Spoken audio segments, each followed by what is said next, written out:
오늘 함께 봉독하실 하나님 말씀 로마서 8장 18절로 30절까지 말씀을 교독합니다. 마지막 줄은 같이 읽겠습니다. 생각건대 현재 고난은 장차 우리에게 나타날 영광과 좋게 비교할 수 없도다.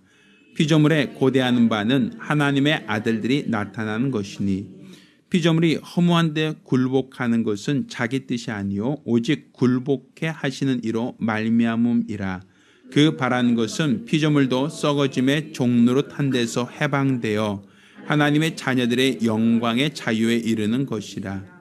피조물이 다 이제까지 함께 탄식하며 함께 고통하는 것을 우리가 아나니 이뿐 아니라 또한 우리 곧 성령의 처음 익은 열매를 받은 우리까지도 속으로 탄식하여 양자될 것 곧 우리 몸의 구속을 기다리느니라. 우리가 소망으로 구원을 얻었음에 보이는 소망이 소망이 아니니 보는 것을 누가 바라리요.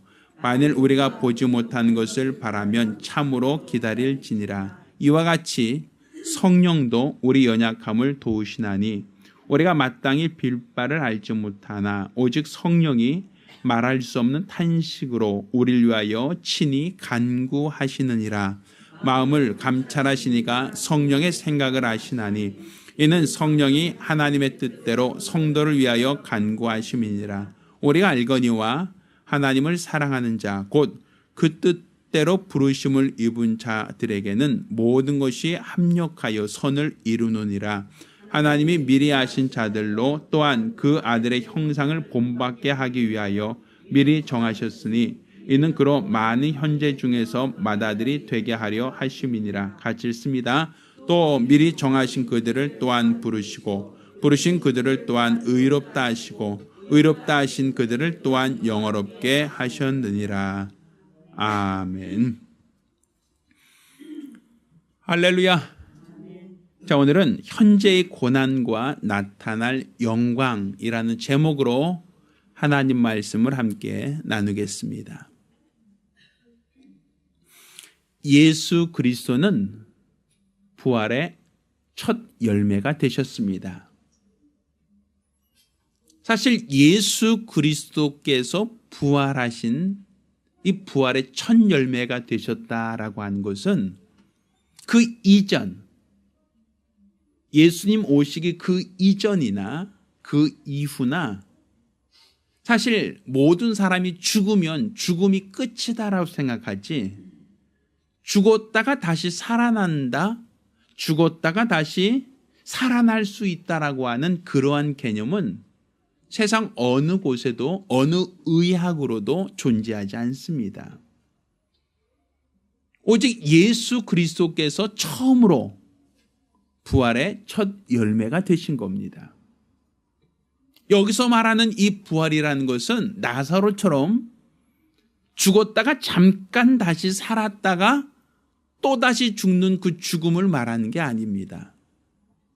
야이로의 딸이나 과부의 아들처럼 질병으로 인하여 잠깐 죽었다가 예수님께서 마치 나사로에게 저가 잔다라고 하고 무덤에서 나오라 하심으로 그가 나왔던 것처럼 또 야이로의 딸이 예수님께서 그에게 일어나라 하심에 다시 일어났던 것처럼 육체로 살던 사람이 육체의 호흡이 다 되면 죽음에 이르는데 그 죽었다가 예수님의 능력으로 다시 살아났다.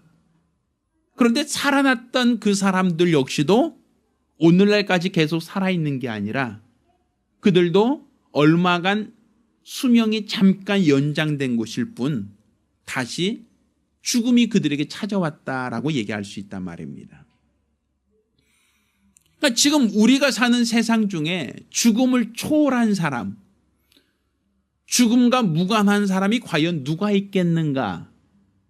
지구상에 수십억 이상의 인구가 살고 있지만 그들 중에 죽음을 초월하고 죽음을 극복한 대상은 그 누구도 없습니다.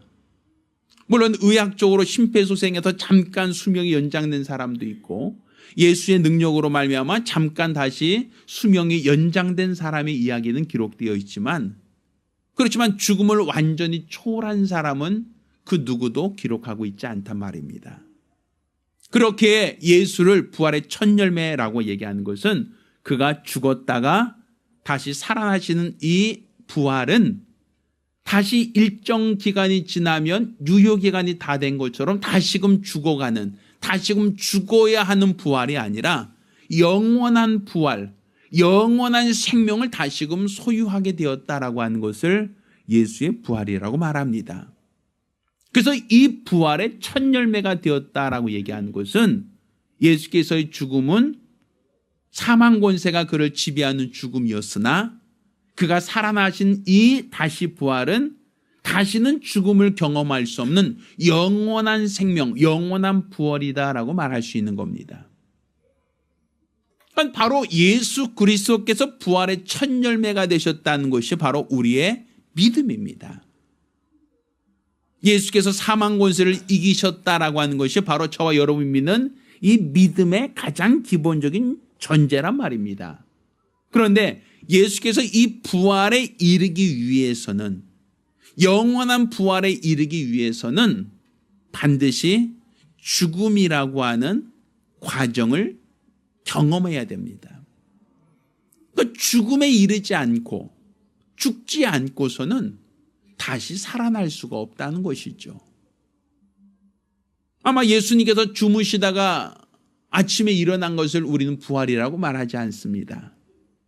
예수님께서 잠깐 정신을 잃고 기절했다가 다시 깨어난 것을 우리는 부활이라고 말할 수 없단 말입니다. 예수님께서 죽으셨다라고 하는 것은 사람들의 눈을 속이고 잠깐 동안 죽은 척하다가 다시 살아난 이야기가 아닙니다. 그 당시 예수를 죽였던 사람들은 예수 그리스도를 죄인으로, 십자가 형벌을 당할 죄인으로 취급하여 예수를 법정에서 예수를 사형 판결을 내렸고, 또 이렇게 법적으로 사형 판결 내린 예수께 대하여 수많은 목격자가 구경하고 있는 중에 공개적인 처형을 한 겁니다.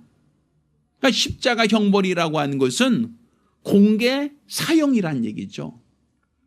특정 몇몇 사람들이 밀실에서 죽은 것으로 가장하고 죽은 척하는 그런 죽음이 아니라 예수 그리스도의 죽음은 법률에 의한 죽음, 사형 판결을 당한 죽음, 그래서 그 누구도 의심하지 못하도록, 그 누구도 예수의 죽음에 대해서 부정할 수 없도록 모든 사람이 보는 앞에서 예수의 손과 발에 못을 박았고, 또 모든 사람이 보는 앞에서 십자가에 높이 달았으며, 또 그가 6시간 만에 운명하신 이후 로마 병정들은 그를 십자가에서 그냥 무조건 끌어내서 그가 기절했는지 아니면 죽은 척하는지 그것을 그냥 모르고 지나쳐버린 게 아니라 예수의 옆구리에 창을 찔러서 확인 사살까지 했다라고 성경은 기록하고 있단 말입니다. 그러니 예수의 죽음이라고 하는 것이 예수의 죽음을 목격한 사람들 중에 단 한 사람도 저 사람은 안 죽었어요, 저 사람은 죽은 척하는 겁니다, 저 사람은 기절 잠깐 한 겁니다 라고 부정할 수 없을 만큼 충분히 모든 사람들이 공감하는 죽음, 모든 사람이 인정하는 죽음, 심지어는 예수의 제자들조차도 예수의 죽음에 대하여 부정할 수 없는 그 죽음을 경험하셨다라고 말하고 있습니다.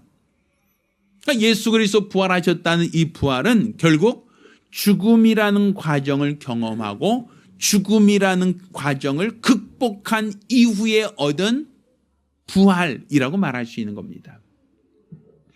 이렇게 죽음을 경험하신 예수께서는 단지 육체로서 운명하셨다, 육체로서 숨을 거두셨다가 아니라 육체가 숨을 거두는 그 순간까지도 십자가 위에서 모진 고난을 당하셨다라고 성경은 기록하고 있습니다. 근데 그가 고난 당하신 것이 자기 자신의 죄, 자기 자신의 허물, 자기 자신의 약점 때문이었다라고 한다면 그거는 예수님의 잘못, 예수님 자신의 과오 때문에 죽은 것이니까 그것에 대해서 누구도 이의를 제기하지 않을 겁니다. 그렇지만 예수의 죽음은 죄 없으신 분으로서 죽으셨다는 얘기죠. 그 무엇도 그에게 허물을 찾을 수 없던 그분을 십자가에 못 박아 죽으셨다라고 얘기할 수 있단 말입니다.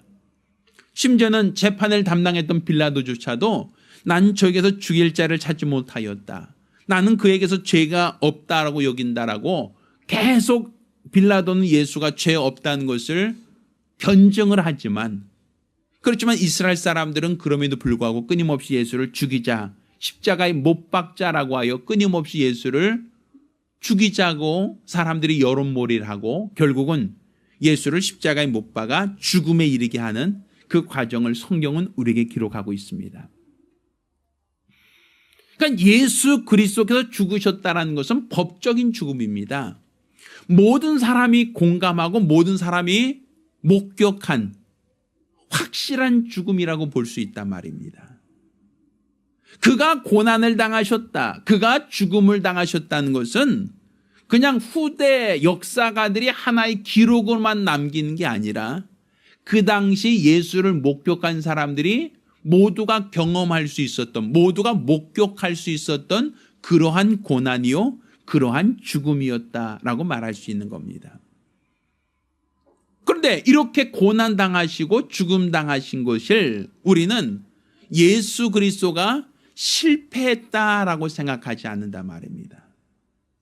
혹자는 예수 그리스도가 육체로서 고난 당하고 죽음 당하신 것을 마치 실패한 것처럼 이야기하는 사람이 있습니다. 그가 온 인류를 구원하려고 했지만 온 인류를 구원하지 못하고 이렇게 이른 시간에 죽음으로 말미암아 자기에게 맡겨진 사역을 감당치 못했다라고 하는 그런 이야기를 하는 사람이 있습니다. 그렇지만 그것은 옳은 표현이 아닙니다. 예수 그리스도께서 이 땅에서 고난당하신 것과 예수 그리스도 이 땅에 죽음을 맛보신 것은 이미 오래전 선자들을 통하여 이미 예언되어졌던 사건입니다. 성경 이사야 53장에는 이사야 선자의 입을 통하여 예수께서 이 땅에서 고난당하실 것에 대하여 기록을 남기고 있습니다. 그는 실로 우리의 질고를 지고 우리의 연약함을 담당하셨다라고 기록합니다. 그의 찔림은 우리의 허물을 인함이고 그의 상함은 우리의 죄악을 인함이라고.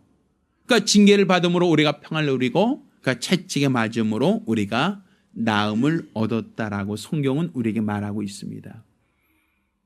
침례 요한도 예수를 바라보며 보라, 세상 죄를 지고 가는 하나님의 어린 양이라고 표현하고 있습니다. 그러니까 예수 그리스도께서 세상 죄를 지고 가는 하나님의 어린 양이다라고 하는 것은 세상의 모든 죄를 당신이 대신 짊어지고 죽음당하는 제물이다라고 얘기하는 겁니다. 이것은 이스라엘 사람들이 성전에서 제사를 드릴 때 죄인들이 자신의 죄를 하나님으로부터 용서받기 위해서는 자신의 죄를 대신하여 죽을 제물을 준비하였고 양이나 송아지나 비둘기같이 흠없고 점없는 제물을 준비하여 자신의 죄를 다 제물에게 전가시킨 이후에 그 제물을 죽이고 희생함으로써 하나님으로부터 죄 사함 받았던 경험이 있습니다. 그건 율법에서 내가 죄인인데 내가 율법으로 정죄받은 자가 죄로부터 자유를 얻기 위해서는 희생이 필요하다는 것이고 그 희생 제물을 대신 죽이면 하나님께서 그에게 있는 모든 죄를 하나님이 기억하지 않겠다. 하나님이 그 죄를 용서하겠다는 약속을 주셨습니다. 그래서 구약의 역사라고 하는 것은 율법 안에서 수많은 제물을 잡아 수많은 제물을 대신 희생하였던 역사라고도 볼 수 있습니다. 그런데 침례 요한이 예수께 대하여 보라, 세상 죄를 지고 가는 하나님의 어린 양이라고 말했던 것은 바로 예수님도 제물로 오셨다라고 한 얘기입니다. 예수 그리스도께서 하나님과 동등하신 분이 이 땅에 육체를 입고 나타나신 것은 고난을 당하고 죽음을 경험하기 위한 것이다라고 얘기하는 것이죠. 그가 죽기 위해서 오셨고 고난 당하기 위하여 오셨다라고 한 얘기가 바로 예수님이 이 땅에 육체를 입고 나타나신 이유가 됩니다. 사실 우리는 이 땅에 태어날 때 나는 이 땅에서 태어나는 그 순간에 나는 이 땅에서 고난당하려고 태어나고 이 땅에서 내가 고생하기 위해 태어난 사람은 아마 없을 거예요. 아마 태어나면서 응애 하고 태어나면서 난 이 땅에서 고생해야지, 난 이 땅에서 고난당해야지, 난 이 땅에서 죽어야지, 이런 어떤 목적으로 태어난 사람이 과연 누가 있겠습니까? 아마 누구라 할지라도 이 땅에서 행복하게 살고 평안하게 살고 건강하게 살고 이 땅에서 내가 원하는 것을 이루며 살길 원하고 그것을 위해서 태어난 아이들은 있고 또 그 태어난 아이들이 그러한 삶을 살 수 있도록 부모와 그를 아는 모든 사람이 도와주고 조력을 하지, 난 태어나면서부터 나는 고생해야지, 나는 다른 사람에게 누명을 쓰고 나는 다른 사람에게 매를 맞고 욕을 먹고 죽으러 왔다, 그 사람 난 아무 죄 없이도 난 대신 죽기 위해서 왔다, 이렇게 말할 사람은 과연 누가 있겠느냐는 거예요. 세상 그 누구도 육체로 태어나면서 고생하려고 태어났다, 또 이 땅에서 고통당하려 태어났다, 이 땅에서 괴로움 당하려고 태어났다라고 말하진 않습니다. 누구나 다 더 좋은 미래, 더 행복한 삶을 살기 위해서 이 땅에 태어나고 이 땅에서 살아가지 더 고난스러운 삶을 살기 위한 목적으로 살지는 않는단 말입니다. 그렇지만 예수 그리스도는 이 땅에 오실 때에 고난당하러 오셨습니다. 죽기 위하여 오셨습니다. 우리와 태어난 목적이 다르다는 얘기입니다. 그런데 그가 고난당하시고 죽음을 맛보실 그 목적은, 그 이유는 바로 누굴 위해서? 저와 여러분의 죄와 허물 때문이다라고 얘기하는 겁니다. 그러니까 하나님께 세상을 이처럼 사랑하사 독생자를 주셨으니 이는 저를 믿는 자마다 멸망치 않고 영생을 주려 하셨다. 결국 하나님이 그 아들을 이 땅에 보내신 것은 우리 죄인들을 대신하기 위하여, 죄인들의 죄와 허물을 대신 담당케 하시기 위하여 그 아들을 내어주셨다라고 성경은 말하고 있는 겁니다. 따라서 우리가 예수 그리스도의 고난을 그냥 그의 개인적인 운명이나 개인의 자잘못으로만 우리가 이해할 것이 아니라 바로 예수의 고난은 바로 내가 짊어져야 할 고난, 내가 감당해야 될 고난, 내가 짊어져야 될 죽음을 그분이 대신 짊어지셨다, 그분이 대신 당하셨다, 그분이 대신 나 대신 그 모진 고난과 죽음을 당하셨다는 것이 바로 우리가 예수를 알고 예수를 믿는 그 믿음입니다. 따라서 여러분이 예수의 고난을 바라보실 때 그 고난은 개인의 잘못이나 개인의 부족함 때문이 아니라 바로 저와 여러분의 죄와 허물 때문에 예수가 고난당하셨고 죽음을 당하셨다는 이 믿음을 갖기를 예수 이름으로 축원합니다. 근데 성경은 이렇게 예수께서 누구의 죄? 우리의 죄, 우리의 저주를 친히 담당하기 위하여 고난당하셨고 그가 죽음에 이르셨다라고 하는 그것을 우리 하나님이 우리를 사랑하시는 하나님의 사랑으로서 표현하고 있습니다. 우리 여러분은 아마 이렇게 얘기할 겁니다. 하나님이 우리를 언제 사랑하셨습니까?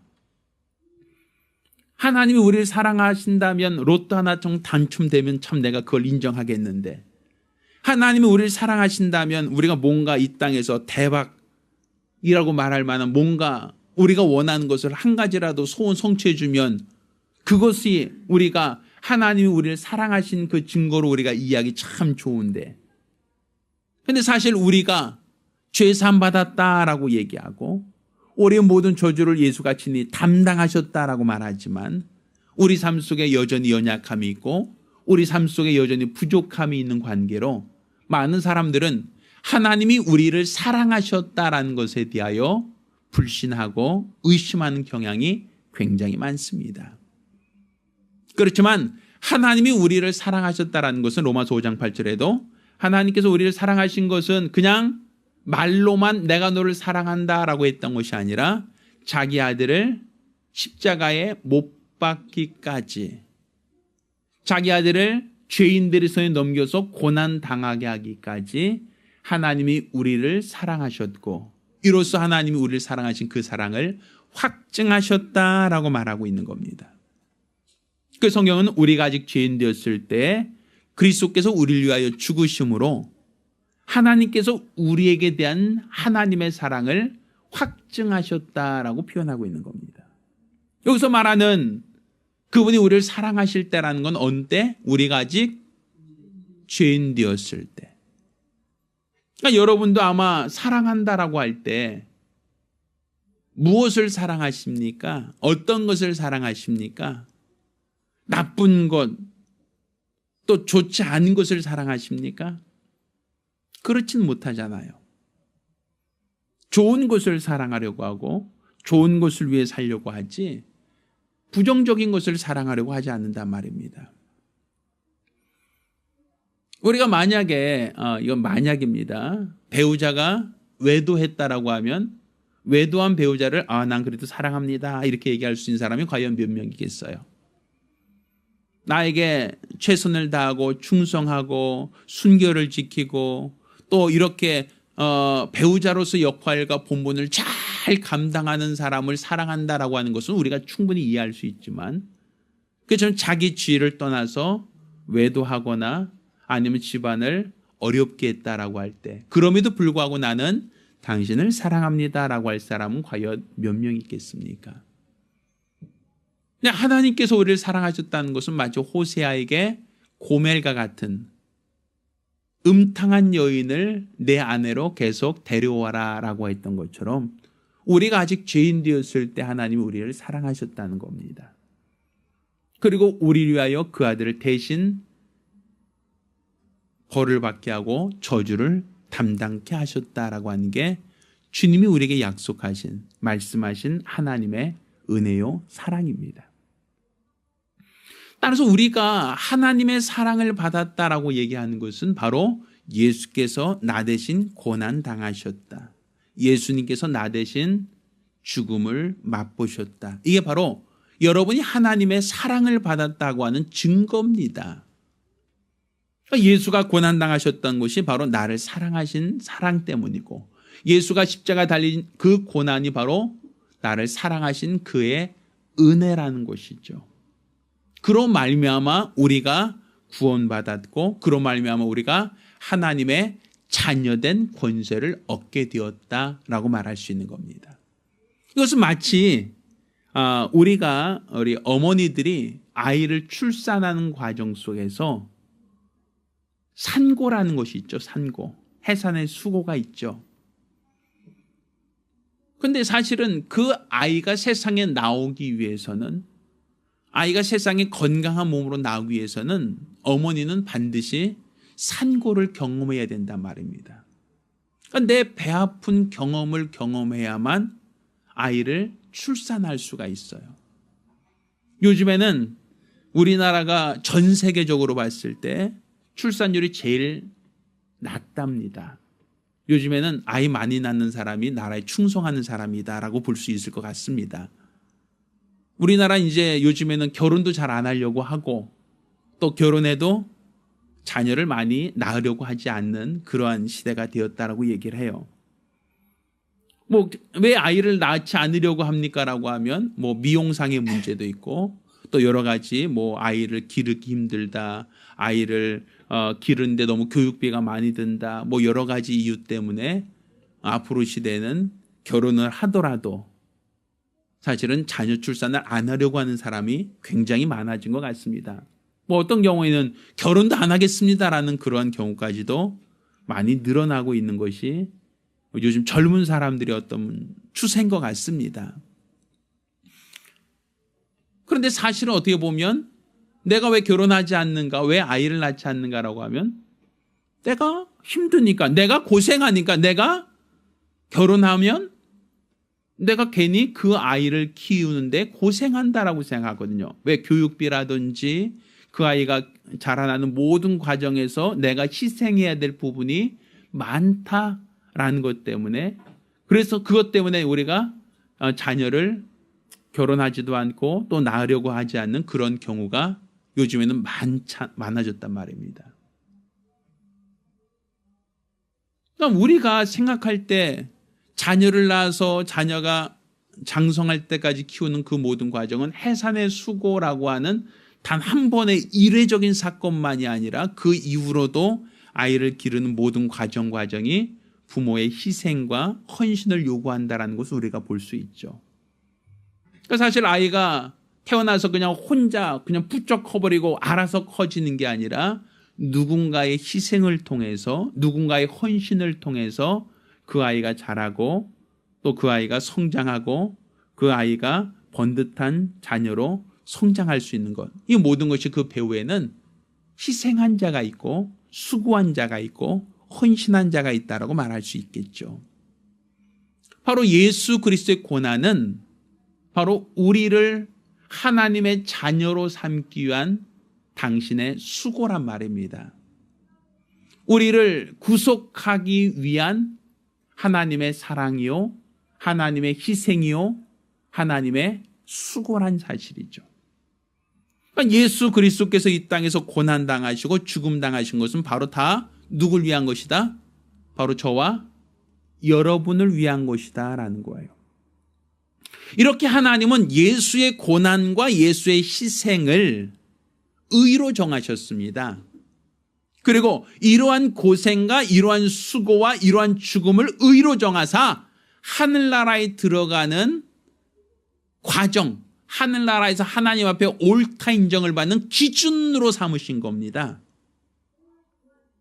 그러니까 예수 그리스도의 희생, 예수의 죽음은, 예수의 고난은 저 하늘나라에 들어가는 통과 의례와 같다는 얘기입니다.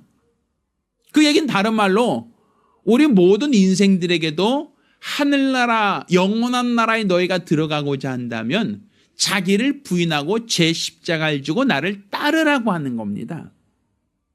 그러니까 우리가 어떻게 주의 나라에 들어갑니까? 라고 할 때 우리는 아무 공로 없이 누구의 공로만으로? 예수의 공로만으로 주의 나라에 들어가는 것은 분명히 맞습니다. 그렇지만 우리가 주의 공로로 말미암아 그의 희생과 그의 고난과 그의 죽음으로 말미암아 구원받고 주의 나라에 들어갈 수 있다는 것은 우리가 거저받은 은혜다라고 얘기할 수 있고 거저받은 하나님의 사랑이라고 고백할 수 있는 것입니다. 그건 우리가 누구도 부정할 수 없는 은혜죠. 그런데 그것만이 아니라 우리가 주의 나라에 들어가기 위해서는 우리 역시도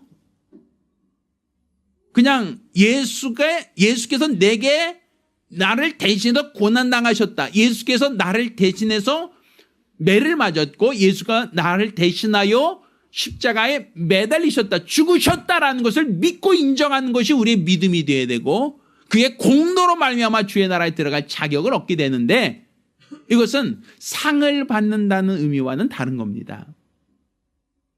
하나님 앞에서 상을 받는다라는 것은 그냥 우리가 태어나서 우리 주의 은혜로 태어났으니까 우리가 주의 은혜로 구속받았으니까 주의 나라에 들어갈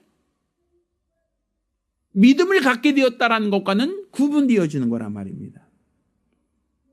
예수께서 세베대의 어머니가 예수를 찾아와서 누가 좌편에 누가 우편에 앉겠습니까? 라고 할 때 주님이 말씀하셨던 것은 너희도 내가 마시는 잔을 마실 수 있겠느냐라는 것이었어요. 예수님이 마시는 이 고난의 잔을 너도 마실 수 있다면 그 사람이 바로 내 좌편과 우편에 앉게 될 사람이다라고 얘기합니다. 그 얘기는 다른 말로 그냥 천국에 갑니다. 천국에 갈 수 있습니다라는 개념만이 아니라 누가 가장 주님의 측근, 누가 가장 주님께 사랑받는 자로서 누가 가장 주님 앞에 섰을 때 칭찬받는 자로서 설 수 있습니까? 라고 할 때 내가 마시는 잔을 마실 수 있는 사람이라고 정하고 있단 말입니다. 그러면 예수님이 마셨던 잔을 마신다라고 하는 것은 예수님이 마신 잔은 누굴 위한 고난의 잔이었죠? 저와 여러분을 위한 것이죠. 내 죄와 허물을 위한 예수님의 고난의 잔이었지 않습니까? 그러면 내가 마시고자 하는 잔, 내가 마셔야 될 잔은 어떤 잔이겠습니까? 내가 당할 고난은 누가 대신 담당하셨으니까? 누가 담당하셨으니까?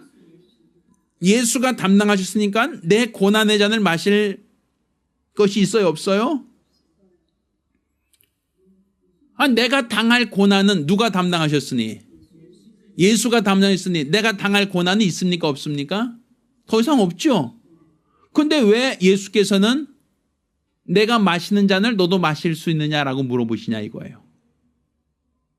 내가 마시고자 내가 당할 잔은 예수가 담당하셨는데 또 내가 당할 고난이 어디 있어서 내가 마시는 잔을 너도 마실 수 있느냐 하시고, 내가 마시는 잔을 마실 수 있다면, 이 고난의 잔을 마실 수 있다면 내 우편 내 좌편에 앉게 될 것이다. 누구라 할지라도 주의 뜻대로 사는 자라야 하나님 나라에서 옳다 인정을 받는다라는 얘기죠. 그럼 여기서 말하는 예수님이 말씀하신 이 고난의 잔은 어떤 잔입니까? 어떤 잔이에요? 예수께서는 누구를 위한 잔을 마셨고 저와 여러분의 고난을 위한 잔을 마시셨고, 그럼 우리가 마셔야 될 잔은 어떤 잔이겠어요? 예수께서 남은 십자가를 지고 나를 쫓아라 했잖아요. 예수께서 감당하신 십자가를 지고 나를 쫓을 것이니라 했으니, 그 예수께서 우리에게 지어준 십자가는 이제는 예수께서 당할 그 목적, 예수께서 이루시고자 했던 그 목적이 무엇인가 하면 모든 죄인들을 다 구속하고 그들의 모든 죄를 다 대속하고 그들의 모든 죄를 다 사하셔서 모든 사람들이 다 구원에 이르길 원하셨던 것이 우리 하나님이 원하셨던 뜻이고, 그 예수 그리스도께서 원하셨던, 희생하셨던 목적이란 말입니다. 그러면 예수의 고난은 바로 저와 여러분만이 아니라 저 바깥에 있는 모든 사람들의 죄와 허물까지도 다 담당하길 원하셨는데, 그런데 예수께서 담당하셨던 이 고난의 넓이와 크기와 깊이는 저와 여러분만이 아니라 모든 인류, 모든 사람들의 죄와 허물을 다 담당하고 죽으셨는데, 그런데 그 사실을 믿는 사람과 믿지 않는 사람이 있단 말입니다. 예수께서 내 죄와 허물을 담당하셨다는 것을 믿는 사람들은 그의 은혜를 감사하며 그의 은혜에 온전한 믿음으로써 고백을 하고 따라오지만, 그렇지만 세상의 많은 사람들은 예수께서 내 죄를 담당하셨다는 사실을 인정하지 않습니다. 그 사람의 모든 죄와 허물을 담당하셔 그가 고난당하시고 죽기까지 희생하셨다는 것을 인정하려고 하지 않습니다. 그러면 우리가 져야 할 십자가라는 것은 어떤 십자가겠습니까? 예수님이 짊어지시려고 했던 십자가는 모든 죄인들의 죄를 다 담당하고 그들의 모든 허물까지도 다 담당하여 대신 희생하셨는데, 그런데 그것을 믿는 사람들은 그의 공로를 인정하고 그의 은혜와 사랑을 감사함으로 주의 공로를 힘입은 사람들이 있지만, 아직까지 믿지 않고 있는 사람들은 예수의 공로를 알지도 못하고 그 공로로 인하여 살지 않는 사람들이 많지 않습니까? 그러니까 우리가 짊어져야 할 십자가, 우리가 감당해야 될 고난의 잔이라는 것은 어떤 것이에요? 내가 그들의 죄를 짊어지는 게 아니라 그들의 죄를 누구에게? 예수께로 전가시키고 그들이 생명을 얻도록 하는 일, 이 복음 전도하는 이 귀한 일을 우리에게 맡기시는 거예요. 그러니까 예수 그리스도의 고난과 예수의 죽음을 우리가 같이 짊어진다는 것은 그의 은혜를 아직까지 은혜를 모르는 사람들에게 전하고 증거하여 그들도 예수의 고난, 예수의 죽음이 그들에게 은혜가 되도록 하는 것이 바로 예수께서 우리에게 맡겨주신 역할이란 말입니다. 그러니까 예수께서 이 땅에서 죽으시고 부활한 다음에 복음 전도의 역할은 그분이 다 담당하지 아니하시고 그분은 하늘로 가셔서 너를 위하여 처소를 예비하겠다 하신 다음에 그 복음 전도의 역할은 누구에게 맡기셨습니까? 바로 저와 여러분에게 맡기셨단 말이에요. 이 복음전도 역할을 하는 건 그들의 죄를 어떻게든 간에 너희가 대신 담당하라는 게 아닙니다. 그들의 모든 저주를 네가 어떻게든 해결해 주라는 얘기가 아닙니다.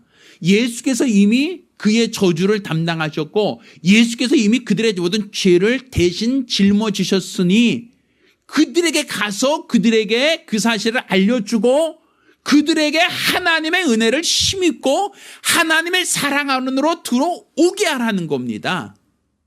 그것을 우리에게 맡기셨으니 우리가 그 일을 감당하는 겁니다. 그런데 우리가 그 일을 감당하고자 할 때 세상이 우리를 미워하고 세상이 우리를 대적하여 우리를 싫어하여 우리에게 또 다른 고난을 줄 것이라는 것이죠. 세상이 우리가 복음을 전할 때 우리를 기뻐하고 우리가 전한 복음을 아멘으로 쉽게 받아들이는 게 아니라 너희를 핍박할 것이다. 너희가 세상에 속하지 않은 거로 세상이 너희를 미워할 것이다. 세상이 너희를 싫어할 것이다. 세상이 끊임없이 너희를 핍박하고 내가 그들에게 매를 맞고 그들을 구원하기 원했던 그들로부터 내가 죽음을 당했던 것처럼 너희도 미워함을 받을 것이고 너희도 핍박을 당할 것이고 너희도 그로 인하여 죽음을 당할 수 있다. 고난당한다란 얘기입니다.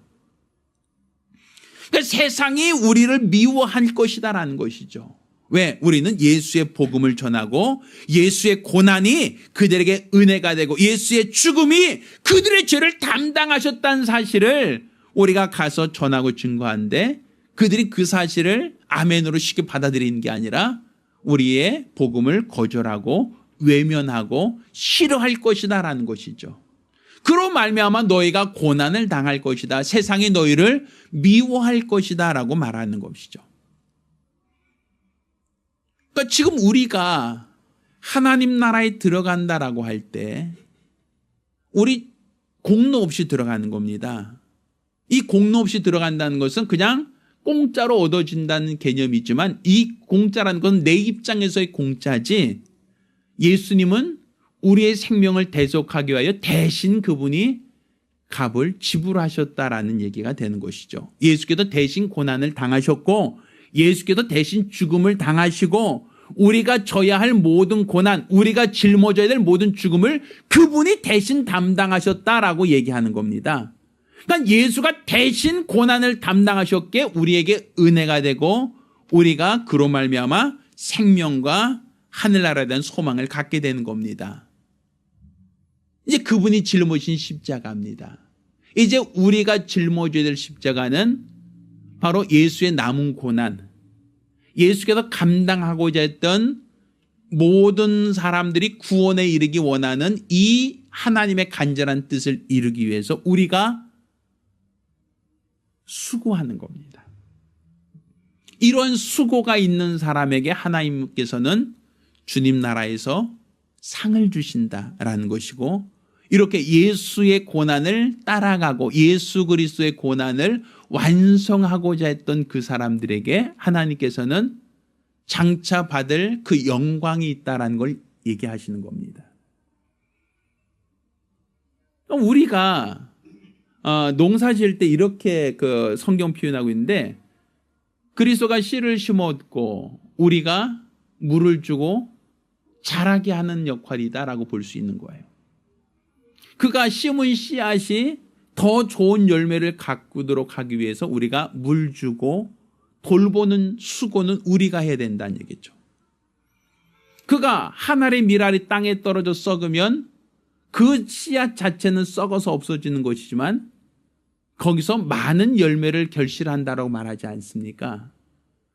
그러니까 한 알의 밀알은 썩어졌고 한 알의 밀알은 희생당했지만 그 한 알의 밀알이 썩어짐으로써 거기서 수많은 열매가 결실하듯 예수 그리스도는 자신이 십자가 달려 죽으심으로 한 알의 밀알이 되셨다라고 말하는 겁니다.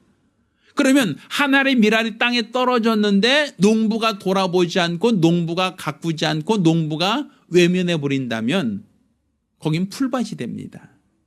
거기는 좋은 열매를 기대하기가 어렵습니다.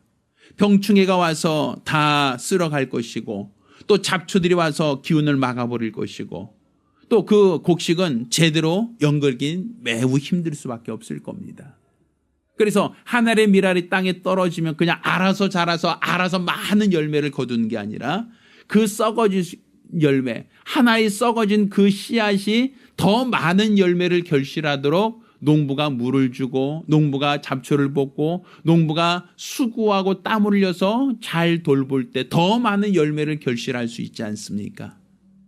바로 우리가 감당해야 될 그리스도의 남은 고난은 바로 예수 그리스도의 희생으로 말미암아 심겨진 이 씨앗이 더 많은 열매로 결실하도록 하는 게 바로 저와 여러분이 감당할 고난입니다. 하나님 이렇게 예수 그리스도를 위하여 고난당하는 자, 예수 그리스도의 그 남은 고난을 짊어지고자 하는 자들에게 하늘나라, 저 영광의 나라에서 상 주신다라고 말하고 있습니다.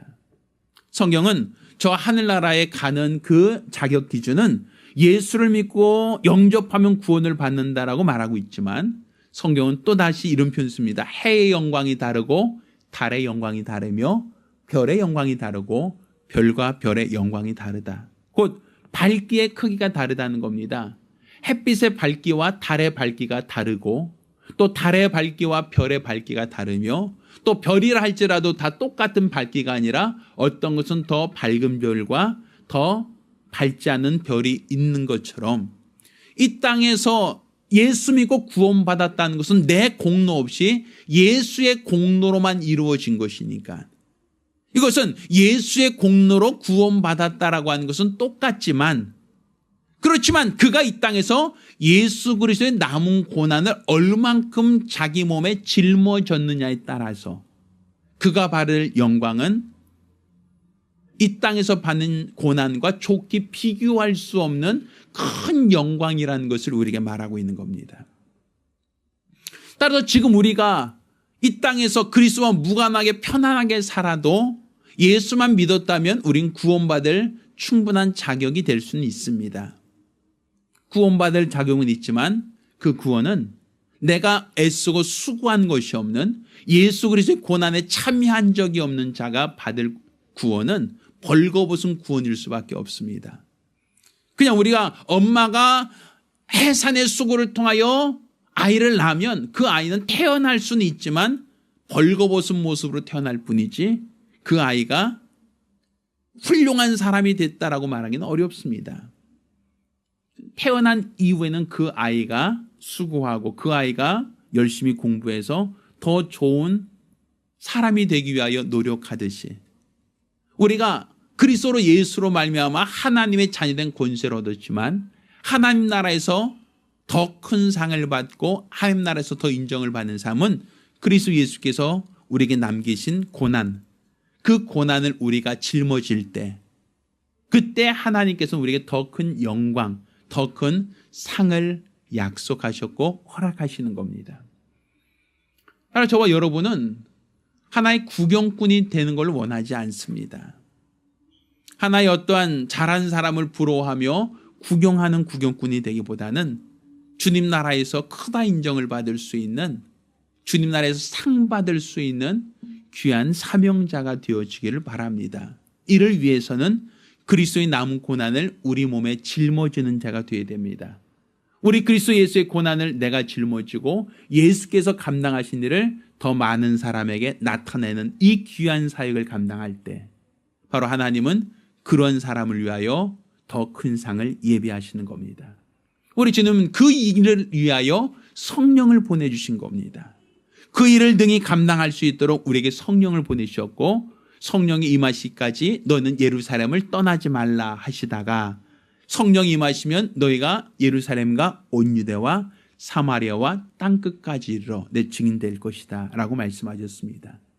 따라서 우리가 성령 받고 성령이 우리 안에 내주하시는 것은 우리가 예수 믿고 구원받았다는 것을 인치는 것만이 아니라 이제 우리가 감당해야 될 목, 우리가 짊어져야 될 십자가, 우리가 짊어져야 될 예수의 고난을 우리에게 알게 하시고 우리로 복음을 온전히 전하고 증거하는 증인이 되도록 하는 이 귀한 사명인 것을 깨닫기를 예수 이름으로 축원합니다. 따라 저와 여러분 모두가 예수의 고난을 짊어지고 예수의 고난처럼 우리도 예수께서 우리의 죄를 담당하신 것처럼 모든 사람들의 죄를 담당하신 구세주가 되었다는 것을 일평생 전하는 예수의 증인들 되기를 예수 이름으로 축원합니다. 할렐루야. 우리가 기도합니다. 우리가 기도하실 때 예수의 고난을 우리가 짊어지기 원합니다. 예수의 고난을 우리가 짊어지고 예수를 따르는 자, 그가 바로 주님 나라에서 크다 인정을 받을 수 있는, 상 받을 수 있는 자가 됩니다. 따라 주여 나 평생 예수의 복음을 전한 증인 될 수 있게 달라고 간절히 사모하며 한 목소리로 기도합니다. 할렐루야. 할렐루야. 이 고난 주간에 우리가 고난을 슬퍼하는 것도 성경적이지 않고 또 예수가 짊어진 고난을 동정하는 것도 성경적이지 않습니다. 오히려 그 고난이 나를 살리는 생명이 되고 은혜가 되었음을 믿음으로 고백하는 것이 이 고난 주간을 올바로 이해하는 방법이고, 또 더불어서 그의 고난이 그냥 나뿐 아니라 나를 제외한 모든 사람들에게 해당되는 은혜라는 것을 기억하셔서 예수의 고난에 동참한다는 것은 우리가 복음을 전하는 겁니다. 우리가 더 많은 사람들에게 하나님의 은혜와 사랑을 전하고 증거하는 것, 이게 바로 예수의 고난에 동참하는 일이고, 그런 고난에 동참한 자가 주님 나라에서 크다 인정을 받는, 상 받는 자가 될 수 있습니다. 따라 이 고난 주간에 더 많은 사람에게 복음을 전할 수 있는 증인들 되시기를 부탁드립니다. 할렐루야. 이제는 우리 주 예수 그리스도의 은혜와 아버지 하나님의 극진하신 사랑과 보혜사 성령님의 교통하시고 역사하심이 예수의 공로를 힘입어 참 자유를 얻고 예수의 남은 고난을 더 많은 자들에게 전하고 증거함으로 그리스도 예수를 따르며 살기로 결심한 우리 모든 성도들과 가정들 위해 이제로부터 영원까지 함께 있을지어다. 아멘. 우리 하나님께 영광을 돌리겠습니다.